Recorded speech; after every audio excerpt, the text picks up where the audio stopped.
It's a survey, so kind of just a little bit. So can anyone who's coming straight from undergrad raise their hand? Okay. And how many of you all are coming with 0 to 3 years work experience?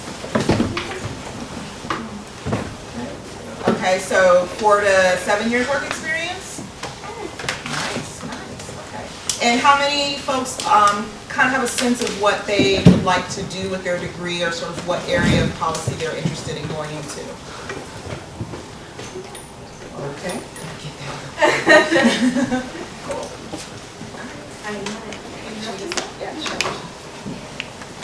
So, hello. I'm Briana Green, and I'm Katrina. And we're the Office of Career Development and Alumni Engagement here at McCourt, so welcome. We're excited to have you here today. And we just wanted to spend a little time talking to you a little bit about what it is that we do and how we can help you get to where you want to be. Another quick question, how many of you all at some point during your educational career, be it undergrad or graduate school, has used a career services, career development office before?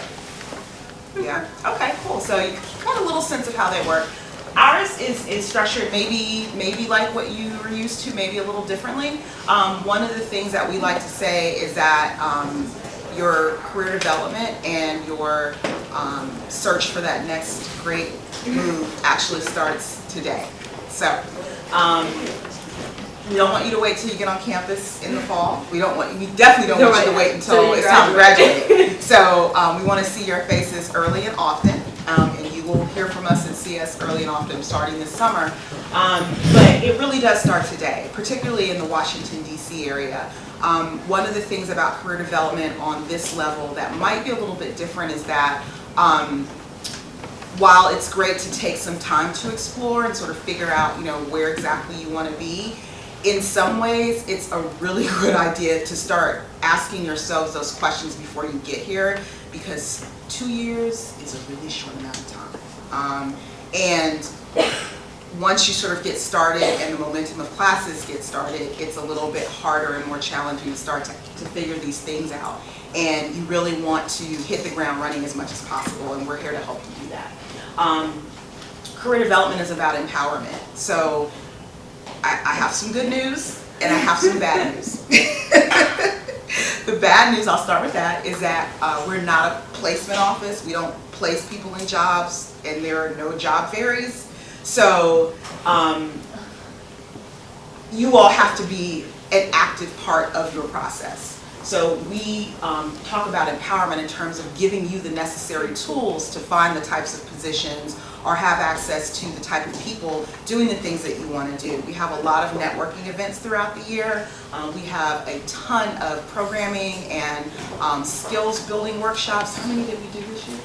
Like 30 throughout the year. Yeah. So, and that's not including employer information sessions and events. So we spend a lot of time planning out sessions based upon what employers tell us they're looking for, the types of skills that they want to see from our students, as well as what our students say that they want to know more about. So you're going to have some of the sort of regular, how to write a resume, how to write a cover letter, how to prep for an interview, but there's also more specific things that we'll talk to you about, like really how to network and give you those sort of practice opportunities to do that, which is kind of a unique thing here. So we offer the opportunity for you to do mock interviews with alumni, so they will put you through the paces so you don't have to practice on the real thing, and you can find out sort of what where your challenge areas are and what you're really good at in terms of interviewing. So we work really hard so that you have those tools not only while you're here and doing internships, but once you graduate and beyond. We serve our alumni population as well, which is a really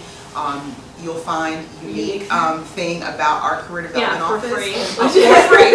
And some of the other offices on campus, they will allow their alumni to come back for a limited amount of time, and then they say, okay, bye-bye. And then you have to pay for the services. So while you're here and beyond, I met with an alum about 7 or 8 years out a week or two ago who's looking to make a career change. So we really try to be as accessible and as a part of your professional life for as long as possible. Career development is having a toolbox. So again, we talk about those skills that you will build here and that you'll need to use to go to get the jobs that you're interested in. And we will either help sharpen the tools that you already have, or we'll give you those tools. And like I said, that's through a lot of our skill building workshops and access to alumni and networking events. Career development is strategic. And again, in the Washington, D.C. area, this is going to be really, really important. So, you know, it's important to be thinking about, you almost have to be 3 years ahead. So you have to be thinking about where you want to be when you graduate so that you can sort of start to shape your path to get you there. That will also apply to the types of classes that you take as you start to do internships. And it is a really good idea to do internships while you're here. Most students do an average of 3. One of the really great advantages about being in the Washington, D.C. area is that you have access to all of these different kinds of employers that other students don't have access to except during the summer. So if you want to be on the Hill, if you want to work in the federal government, if you want to work for a think tank, this is the place to be. So we really encourage you to take advantage of that as much as possible while you're here. And being strategic in how you pick out those internships can help you figure out not only your job path, but it can also open those doors for you, maybe with organizations that you know you're interested in working in. If you can get in the ground early and sort of start to figure out you know, where you see yourself in that organization and get to know folks in that organization, that will likely put you on a really great path to maybe either being hired there when you graduate or a similar type of organization. So I already said career development happens early and often. So we will start sending you stuff this summer. I'm sorry. We try to be strategic in what we send and how we send it, so as not to inundate you with stuff. And then once you come in August, you'll have a separate sort of career development orientation as well. And then we really encourage you to start doing, there's a mandatory initial first year appointment with our office where we just kind of sit down and talk about what it is that you're interested in doing. We'll give you a template for a McCourt resume, so you'll sort of be able to see kind of what employers are expecting to see on resume from a policy graduate student. And then just keep in touch with us, you know, engage with us, even if it's just to ask, you know, a silly question, or hey, you know, is this event business casual, or you know, what should I do about the salary negotiation? You know, we can't help you if we don't know that you need help, I guess is what I'm trying to say. So we try to really track our students, but sometimes, you know, we have those instances where we don't see someone until today. Graduation's in like 5 weeks, and they're like, I need a job, what do I do? And I'm like, who are you? So we want to try to prevent that as much as possible. And we have myself and Katrina and a career coach that is here as well to help you with your counseling needs. And then career development is holistic, so we really do take a 360 approach. So again, you know, we're looking at not only internships, we're looking at you know, sort of how to job search, we're looking at networking, which I know people hate that word, but it is such a critical part of your search. That is how most people get jobs. I know people hate to hear that, but it is true, particularly in the Washington, D.C. area. But the good news is that when you come in the door, you've already got, you know, a set of built-in networks. You've got your classmates, you've got students that are a year ahead of you, you've got support alum. These are some of the most amazing supportive alumni I have ever worked with. I mean, I was blown away when I got here to see how invested the alums are in the success of the current students. So, you know, once you're here and you step foot on campus, you're family.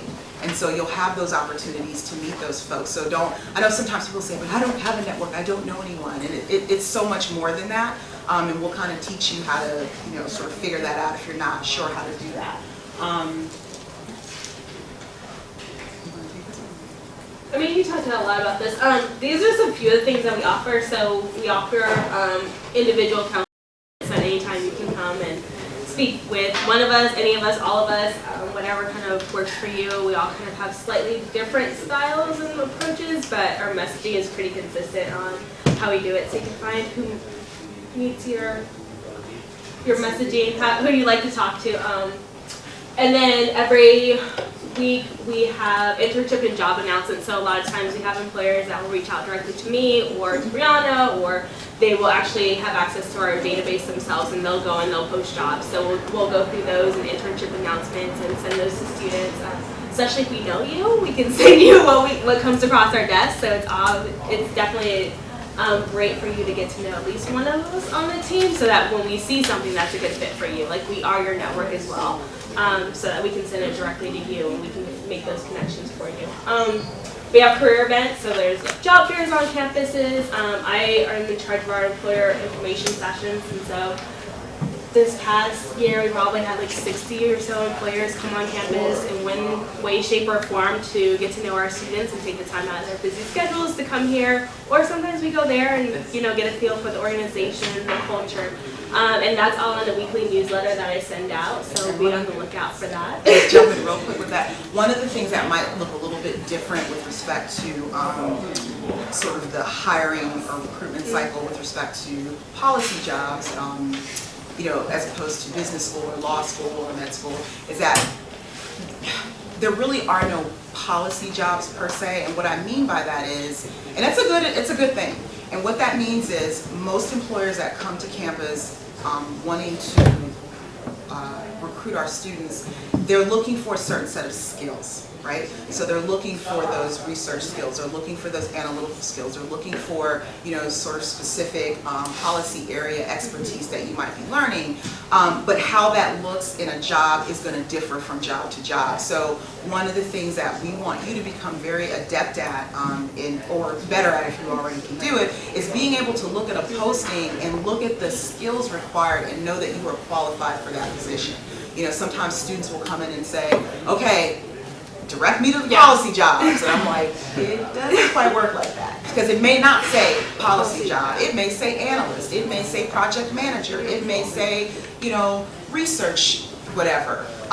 But you still have the skills that they want. So that's one of the things that may look a little different than some of the other types of disciplines you all come from. So, don't panic if you look in the database and you're like, there's no job that says policy. It's because, and the great thing about that is that it opens up so many more opportunities for you that you would have access to that maybe folks that are sort of kind of in a specific area wouldn't necessarily stand out in, whether it be the experience with economics or whether it be the experience with state or whatever that might be. You guys are going to have that, and so being able to parse through and really pick apart what an employer is looking for is going to serve you well, because it's going to open up a lot more opportunities to you.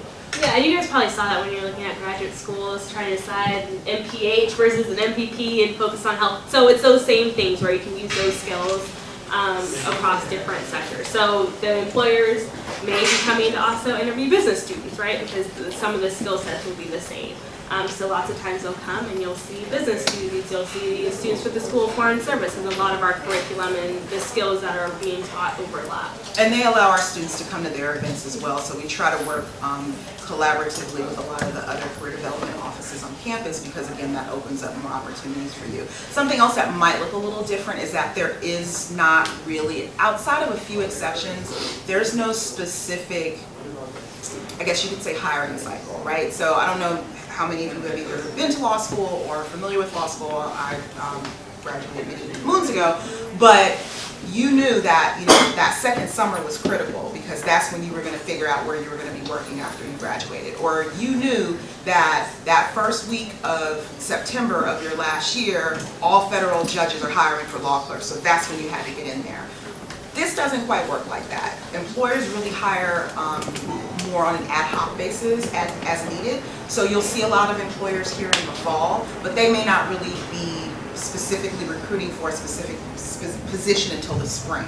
Or what will happen a lot with federal positions is that once they start to get their budget, that's when we start to get more postings. So it may be very quiet in the fall, but 3 weeks into May, I'm getting hit with all these people looking for folks for, different agencies. So again, I just kind of want you to be aware of that, so you're not, like, okay, well, it's, September, why aren't all these employers on campus? And they're also recruiting a little differently now. So we do have some employers that come on campus. Deloitte is a big employer and supporter of McCord. So they're here every fall, every September. But we've had employers that have started to do more Skype interviews. We've had employers that have started to do more web stuff just because it's a little bit more cost effective and, for whatever reason they decide to do that. We have employers where we go and do site visits where they are, so you can get to find out about them in their physical space. So it's a little bit of a hybrid. It looks a little differently than what you may have seen before. But again, I think it's great because I think it opens up more opportunities for folks that, maybe you want to be in California. We had the California Legislative Assembly do a webcast with our students because they're interested in students being in policy in that office. So it's really about closing the gap in the world and bringing it closer to you whenever we can. So I just kind of wanted to throw that out there as well. I think we talked a little bit about all of these other things. McCord Connects is the name of our database that you guys will all get access to in the summer, where jobs are posted, where you can build your resume so that employers can, on their own do resume books, so that I can pull resume books and send them off. So there's a lot of things in there. In addition, there's like a great tool for finding alumni in that, where my GAs work very hard to keep it as updated as possible with alumni who are willing to reach out. I cannot tell you how many times I've reached out to an alum and said, I have a student that wants to meet with you, or a student themselves have reached out to someone on their own and said, I got your information, and they just have tons of coffee chats and informational interviews. So these are just some of the past events and programs that we've done. We usually have something on the PMF every fall-ish. We talk about consulting. A lot of our students are thinking about doing federal consulting, working with Deloitte or Avison or LMI government consulting. McKinsey and Company have come. We do job search strategy, dress for success. So Briana and I are both from California. So DC business professional is very different than what we're used to in California. I learned that the hard way. So we definitely provide that resource for students just because everyone's not from DC, and DC is very conservative and very traditional in many aspects. Even though it's a lot of young people here, there's still a federal government. And also it's about, because sometimes people see this and they're like, I know how to dress. Right, I've been in the work, you were not going to tell me how to dress. But part of the reason that we also started to incorporate this workshop is that people talk a lot about branding right now, right? This is sort of the new it word. And the person that we have come in is really amazing about helping you create a personal brand. So it's not just about, okay, well, you need to wear a navy blue suit to this interview. It's about how are they going to, because most people form an opinion about you in the first 10 seconds that they see you, if that long. So what is that you want to communicate to them about you before you even open your mouth, right? And again, that's going to look different in DC versus LA versus Tulsa versus, Dallas or Kansas. So helping you to create that brand for yourself. And DC is all about branding. So that was kind of one of the reasons that we saw that there might be a need for that. So it's actually a really cool workshop that happens during orientation. So it's really cool. You get to control the narrative. We talked a lot about that. United Nations, every year we do a large student alumni networking event with 200 or so students and alumni that come together for just an evening of conversation, light drinks and appetizers. But it's a really cool event that we do every year in the fall. And then we have little nonprofits that come. Center for Community Change comes every year. We do a brown and black lunch and talk about immigration reform and education reform, and we'll see what's on this year's on their policy agenda this fall. And one of the other things too, during the summer, you'll get some communication from us in a survey, kind of asking a little bit about, again, sort of what you're interested in, what policy fields interest you. And we also actually use that information not only to get to know you better, but also to help us when we start doing our programming. Because if there are certain trends that we're starting to notice and more and more students are asking for it, then we make a special effort to try to incorporate that, that area if we don't already have it into our programming for that coming year. So, there's a lot more folks interested in environment and energy right now. There's an environmental and energy group on campus, and we added some programming to kind of focus on that a little bit more as well. So, and we're always open to hearing your ideas. So if, something comes up while you're here and hey, have we done this before? And, definitely let us know. We always appreciate it. And I always tell people, I always tell alumni if you have job opportunities for students, send them to us. If you have we tell that to faculty, but I also tell that to students, because we have students that are in careers now. Either they're coming here for the evening program, or the job you just left is right. open. And that's why I tell students, don't overlook your colleagues as a key sort of networking resource, because they may be doing something that they're like and they're leaving it, and it's your dream job. So make sure you take the opportunity to talk to your classmates, not only about social stuff, but about what it is that they've done and what they're doing. There's also I think a database through GPPSA, if I'm not mistaken, where they kind of keep tabs on internships that students have had in the past. So you guys will get access to that as well. And also, again, if you are interested in something specifically or in particular, let us know, because we can always find a student or an alum who maybe has done that or worked in that particular area and connect you with them if you don't find them sort of through the various resources that we have available. So that's all I have. Did anyone have any questions? You were mentioning the kind of dilemma between MPH and MPP. I don't know if there's anyone else on that, but maybe I should speak to you individually later about that? Or? Yeah, I mean, it's just some of the things that you probably were looking at, but that I think is one of them that we get a lot, or a master of education and what that looks like. So yeah, we can definitely talk about that and like what you're thinking. Yeah, I'll definitely catch you all later. Perfect. You have a question? So you said there's on average 3 internships, right? Most students typically do about 3. So is that like a summer and 2 year-long ones, or like 2 semester-long ones in a summer? They break it up however different? they want. Okay. Typically, again, it depends on, some folks find a space that they love and they are stay so there. amazing Okay. that their employer asks them to stay. Some folks take the opportunity to do, usually the summer one is usually one internship. It's such a short time. But they may work for a government agency in the fall and then say, you know what, no, I'm not sure about that. Now I want to check out a nonprofit, or now I want to check out X, Y, and Z. And again, that's what's so awesome about being here in DC, because you have really the opportunity to do all of those things. So if I wanted to have like an internship like the first semester, is that first of all recommended, and secondly, does Georgetown, can I have like an opportunity this summer to start applying for stuff through the school, or? So your first question, First semester, we don't really. Okay. and I'll get back to the academic folks, but it's a lot. So the course freshman- they load's a don't lot. recommend it. I mean, obviously different folks have different sort of financial situations, and we understand that too. And so, in that sense, you have to do what you have to do. But they really do encourage you to kind of get the lay of the land here, because this is a very different kind of graduate program first. And there's still plenty of opportunities to do that later. And then as far as the summer proceeding, typically we don't get information on our new class until that's finalized, which is going to be close to when the semester starts anyway. So there would be no way to get access to the database before then.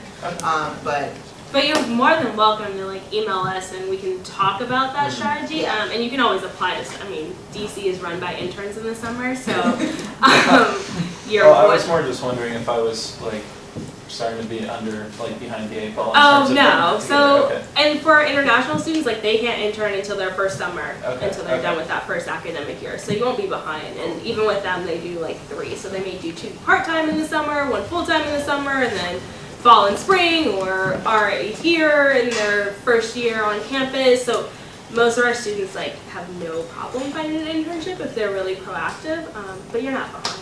Okay. But I will say this, if you do Glad you're decide thinking you about want to it. get ahead and you're going to be around this summer, unfortunately we also work in the summer too. So that's really when we do a lot of our planning. But if you want to do your initial meeting during the summer in terms of reviewing your resume and sort of going over that, I'm happy to do that. We're around, it's pretty quiet, so once you put that seat deposit down, and you're officially enrolled. If you want to do your meeting in the summer, I totally welcome that, and that way you can kind of avoid that crush, the first few weeks of the school year, because it's pretty hectic. We do phones. Yeah. Right? Yep, absolutely. And that goes for during the academic year too. If you work during the day, or it's just hard for you to get here, then we will absolutely do a phone appointment. We can do Go to meeting. Skype. We're trying to be We'll more work with you. innovative, Yeah. use technology, so there's lots of opportunities to do with us. How many of the events that you listed where the employer sessions are held at night versus during the day? So most of them are going to be held during the day because the employers, it's during their work day. Some of them may be at 5 o'clock, and that's probably the latest one would be, it's starting at 5. But it's because we're really we don't have the time, and you'll learn in the scheduled classes where like there's nothing going on. So we work around like the scheduled classes and when the employer is available for the information sessions. And usually Fridays, I know there are no classes. There are no classes. But most students are intern. interning on Fridays, so we try not to have very sort of, you know, critical programming on Fridays because the people don't come. So, Yeah. But So the there's other some thing that, lunchtime stuff and typically most employers are also open to, like, let's say you can't make a session, but you're really interested in it. Usually most employers will say, just give that person my contact information and I can, you know, sort of get connect with them outside of that particular event. Yes. How difficult is it to find paid internships? And can you talk a little bit about the funding opportunities that McCourt has for people pursuing internships? Okay.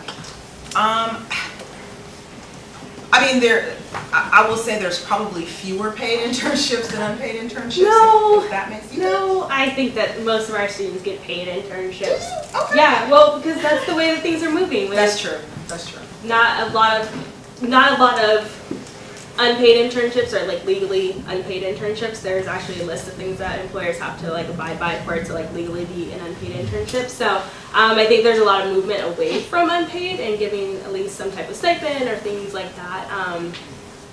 So I think most of our students, I think about half of their internships are actually paid of some sort, whether it's like an hourly wage or some type of stipend. Unpaid is usually on the hill, I'll just be honest, like that's where they're unpaid. And then as far as funding, one of the things that is specifically for unpaid internships during the summer is the McCourt Fund for Student Excellence, and that's run solely on donations. And basically, we award a series of those stipends every summer to a group of students who, you know, and there's certain criteria that the internship has to meet. Obviously, it has to be unpaid. It has to be a not-for-profit organization. It has to be for a certain number of hours or weeks during the summer, et cetera, et cetera. And their applications are reviewed by a committee. So that's specifically for that purpose. There are other, I think, types of fellowships or funding, like if you were in the MIDP program or some other things that are For the happening. summer experience. There's some funding. But that's only for the summer? It is Yeah, for the it's summer. for the summer. Yeah. Anybody else? But there's a lot of paid opportunities out there, and I'm an advocate for paid opportunities. Yes. So. Cool. Then you guys have a student panel, so they'll tell you about their internship. Yeah, we have a student panel, but first we have a financial aid presentation, so we're going to move into that. Okay. All right. Thank you. But thank you Thank guys. you.